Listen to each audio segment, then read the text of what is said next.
Assalamualaikum warahmatullahi wabarakatuh. Kita berjumpa kembali pemirsa, khususnya Anda siswa-siswi sekolah menengah atas.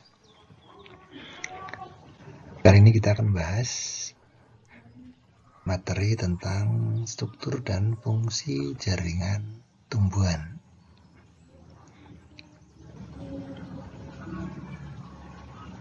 Ada beberapa jenis jaringan yang terdapat pada tumbuhan ya, yang masing-masing punya struktur dan fungsi yang berbeda-beda, dan yang akan kita bahas kali ini.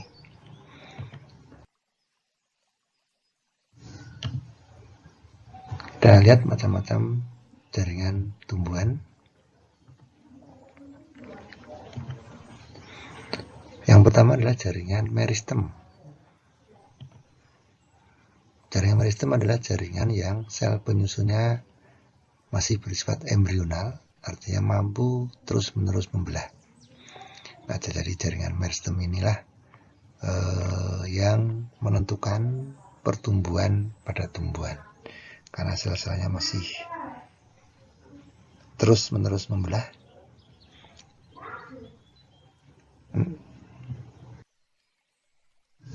Nah, ciri-ciri jaringan meristem itu yang pertama selalu membelah tadi ya selnya. Jadi tidak semua sel itu aktif membelah. Nah, hanya sel-sel jaringan meristem lah yang selnya itu selalu membelah. Kemudian ciri yang kedua, bentuk dan ukuran selnya sama. Jadi belum mengalami diferensiasi ya kalau jaringan meristem itu, sehingga bentuk dan ukurannya masih sama. Ciri yang ketiga adalah kaya protoplasma, artinya cairan selnya itu ya, dan zat-zat yang terkandung itu masih sangat kaya. Yang keempat, dinding selnya tipis. Dinding selnya tipis, belum mengalami penebalan. Kemudian isi sel tidak mengandung kristal dan cadangan makanan. Ini nanti ditemukan pada sel-sel parenkim ya. Yang ini kalau yang jaringan meristem itu belum mengandung kristal dan cadangan makanan. Ciri yang berikutnya, vakuola atau rongga sel belum ada atau sangat kecil. Jadi vakuolanya masih sangat kecil.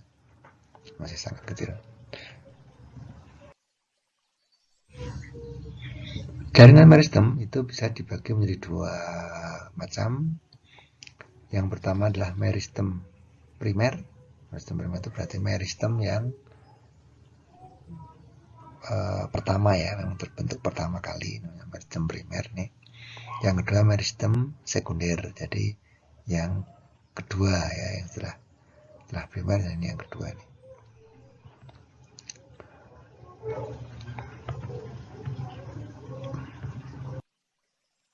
Meristem primer itu meristem yang berasal langsung dari sel-sel embrional. Jadi ini memang yang pertama kali terbentuk nih. Meristem primer ini memang langsung dari sel-sel embrional. Nah, meristem primer ini dapat ditemukan di ujung akar dan ujung batang, yang biasa disebut sebagai meristem apikal atau meristem ujung. Apikal itu ujung, jadi memang sesuai tempatnya ya, di ujung akar dan ujung batang. Di istilah meristem primer itu bisa ditemukan.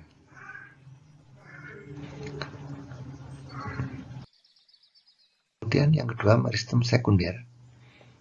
Meristem sekunder itu berasal dari jaringan dewasa yang telah mengadakan diferensiasi dan berubah sifat menjadi meristem kembali. Jadi sebetulnya dulu asal mulanya adalah meristem primer itu ya, kemudian mengalami diferensiasi, kemudian berubah sifat lagi menjadi meristem kembali. Dan dia akan aktif membelah seperti halnya meristem primer. Nah, contoh meristem sekunder yaitu kambium dan kambium gabus. Jadi ada dua nih, kambium dan kambium gabus. Jaringan kambium dan jaringan kambium gabus. Nah, meristem sekunder yang konstituen tadi ya, akan menyebabkan pertumbuhan sekunder. Jadi meristem sekunder menyebabkan pertumbuhan sekunder. Pertumbuhan sekunder itu yang seperti apa? Seperti ini, jadi kambium itu akan menghasilkan xilem dan floem. Kemudian kambium gabus akan menghasilkan jaringan gabus. Kambium itu ke arah luar akan membentuk floem dan ke arah dalam akan membentuk xilem. Pertumbuhannya ya, pertumbuhannya itu. Nanti akan terbentuk floem primer, floem sekunder, floem tersier dan seterusnya sesuai dengan pertumbuhan kambium. Demikian juga ke arah dalam akan membentuk xilem primer, xilem sekunder, xilem tersier dan seterusnya sesuai dengan pertumbuhan dari kambium tersebut. Nah, kambium gabus itu akan menghasilkan jaringan gabus. Ini letaknya di epidermis ya, posisinya di epidermis yang memiliki beberapa fungsi, termasuk nanti kaitannya dengan pertukaran gas ya.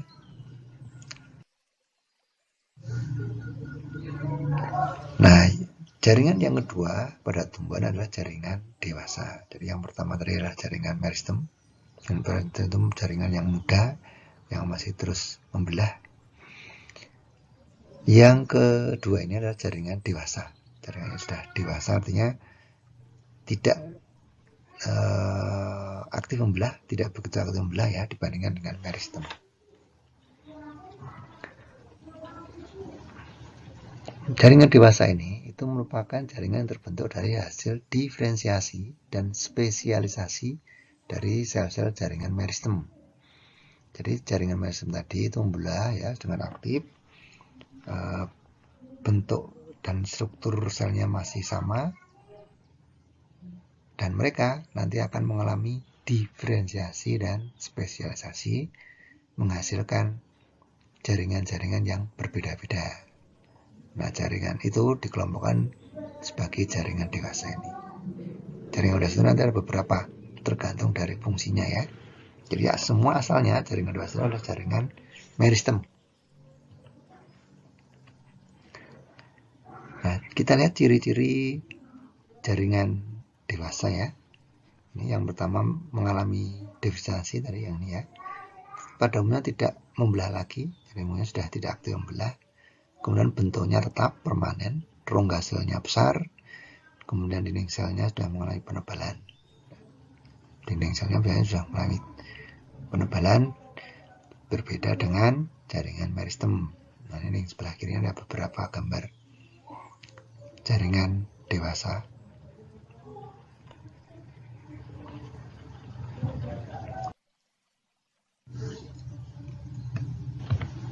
Sekarang kita bahas satu persatu beberapa macam jaringan dewasa. Yang pertama adalah jaringan epidermis.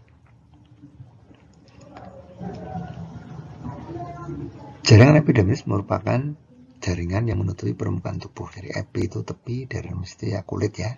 Jadi memang ini yang paling luar, menutupi seluruh permukaan tubuh tumbuhan itu epidermis. Jadi letaknya paling luar. Nah, ciri khas epidermis ini bentuknya seperti balok ya, bisa kubus atau balok persegi panjang, tersusun berlapis tunggal. Jadi lapisannya satu saja, rapat, tidak ada ruang antar sel. Jadi memang ini karena epidermis itu fungsinya untuk melindungi, jadi ini agak strukturnya itu lebih ketat ya, lebih ketat ini. Kemudian tidak memiliki klorofil. Jadi epidermis itu tidak mengandung klorofil. Baik itu epidermis di daun, di batang, di akar itu tidak memiliki atau tidak mengandung epidermis, tidak mengandung klorofil. Nah, epidermis itu terkadang mengalami modifikasi atau perubahan bentuk ya. Nah, modifikasinya itu akan menyesuaikan dengan letak dan fungsi dari epidermis tersebut. Contoh modifikasi itu misalnya di batang ya, itu modifikasi menjadi duri pada tumbuhan mawar. Kemudian atau rambut-rambut ya pada tumbuhan tertentu itu adalah modifikasi dari jaringan epidermis. memang tidak semua jaringan epidermis mengalami modifikasi, tergantung dari jenis tumbuhannya. Ini juga modifikasi dari epidermis, misalnya stomata ya, pada daun ada stomata yang berbentuk keluar masuknya gas. Ini itu bagian dari modifikasi epidermis. Atau rambut akar. Nah, rambut akar ini juga merupakan modifikasi dari epidermis. Ini bisa kita lihat ini. Jadi bisa kita lihat. Karena ini kan ini epidermis ini, nah ini modifikasinya. Fungsinya rambut akar itu membantu penyerapan air dan mineral. Jadi modifikasi itu tergantung dari letak dan fungsi.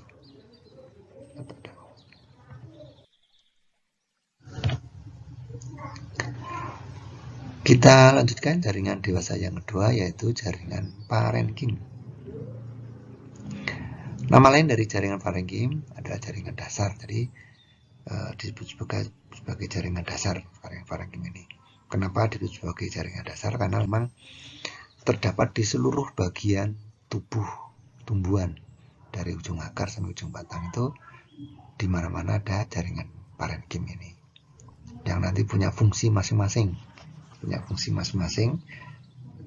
sesuai dengan letaknya di akar dan di batang atau di daun, untuk fungsinya masing-masing.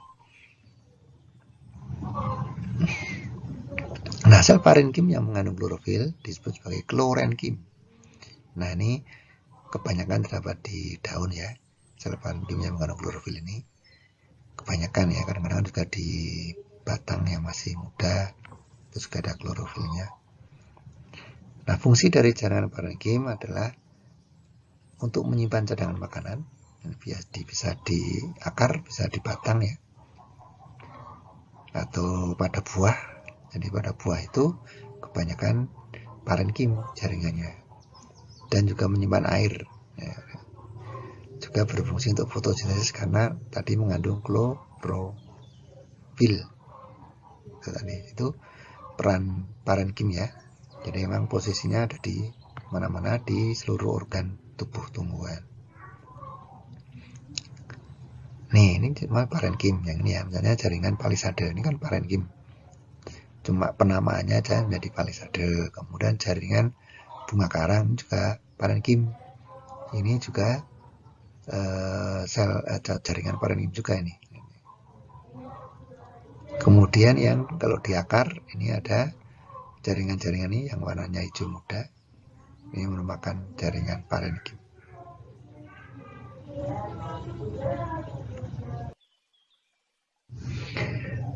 Jaringan dewasa yang ketiga adalah jaringan penguat. Nah, jadi sesuai namanya, maka jaringan penguat ini nanti berfungsi sebagai penguat tubuh tumbuhan ya, sebagai penguat. Ada dua macam jaringan penguat, yaitu kolenkim dan sklerenkim. Ini yang kolenkim yang sebelah kiri, sklerenkim yang sebelah kanan. Kalau kita lihat dinding selnya ini ya, yang sklerenkim itu jauh lebih tebal, sehingga ini jauh lebih kuat ya. Sementara ini masih agak tipis, tapi ya sudah cukup tebal ya, sudah cukup tebal.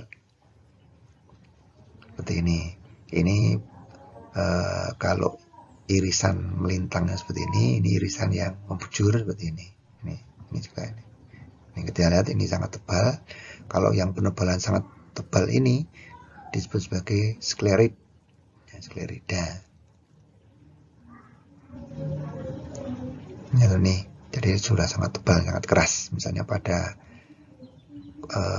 kulit biji kelapa ya, kulit biji kelapa, batok kelapa itu jaringan penguatnya sudah berupa sklerida, penebalannya sangat lebar seperti ini.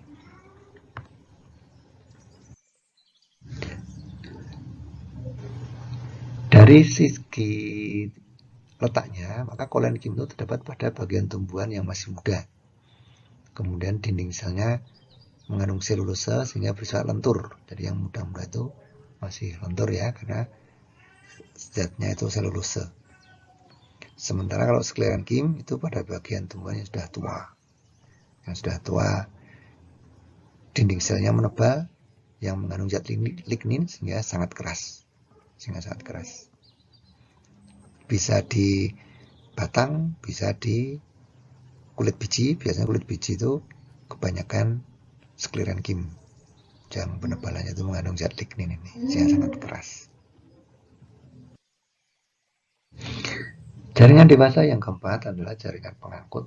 Ini jaringan pengangkut, fungsinya tentu untuk mengangkut air dan zat-zat mineral dan hasil-hasil fotosintesis. Yang pertama adalah silim, ini berfungsi untuk menyalurkan air dan mineral dari akar ke daun. Silim ini mengandung sel-sel parenkim dan serabut silim.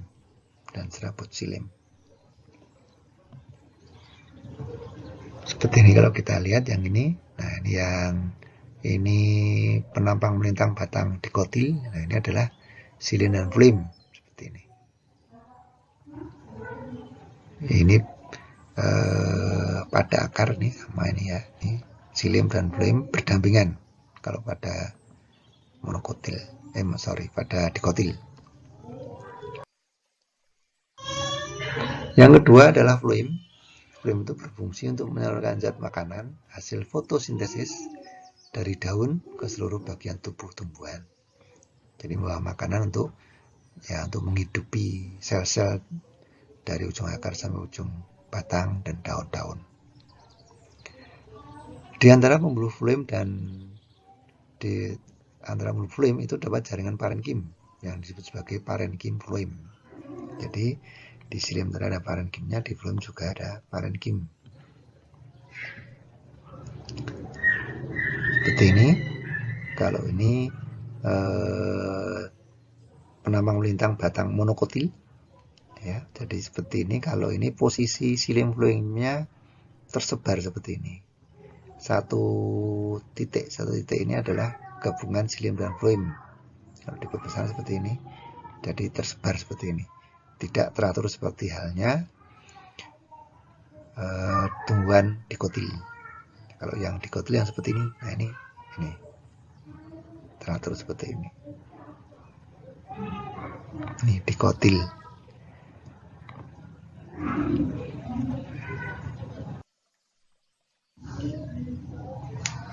Kita lanjutkan jaringan dewasa yang kelima adalah jaringan gabus. Jaringan gabus berfungsi sebagai pelindung untuk menggantikan epidermis yang sudah rusak atau menebal. Jadi untuk tanaman yang sudah tua, yang sudah puluhan tahun, maka epidermis itu bisa mengalami kerusakan. Nah, itu nanti akan diganti oleh jaringan gabus itu. Jaringan gabus itu dibentuk oleh jaringan cambium gabus atau phloem tadi ya, yang merupakan jaringan dewasa yang mengalami meristematis kembali. Jadi udah jaringan meristem sekunder yang ini ya. Ini kan tadi kan ada dua, cambium dan cambium gabus ini.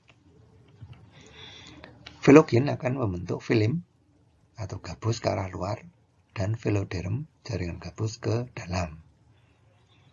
Sama dengan cambium, jadi arah pertumbuhannya itu dua arah, keluar dan ke dalam. Kalau yang phloem ini ke arah luar membentuk film atau gabus, ke arah dalam membentuk phloderm. Seperti ini gambarannya. Ini penampang batang ya, kalau batang untuk diri seperti ini. Ini cambium gabus. Di cambium gabus ini yang ini gabus. Ini kayak gabusnya ya. Ini cambium gabus. Yang ini gabusnya. Ini sama ini. Jadi posisinya itu di sebelah luar phloem, posisi cambium gabus itu. Sebelah luar phloem. Ya, itulah jaringan gabus. Dan itulah 5 jaringan dewasa yang ada di tumbuhan ya. Jadi ada 5. Jadi saya ulangi, jaringan tumbuhan itu ada 2 macam, jaringan meristem dan jaringan dewasa.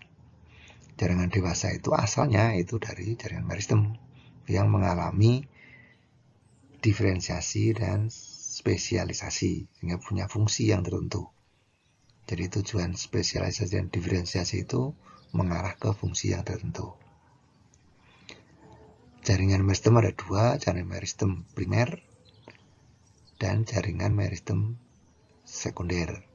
Sedangkan jaringan dewasa itu ada 5. Tadi ya, dari mulai epidermis sampai jaringan gabus yang terakhir ini. Sekarang itu untuk jaringan pada tumbuhan.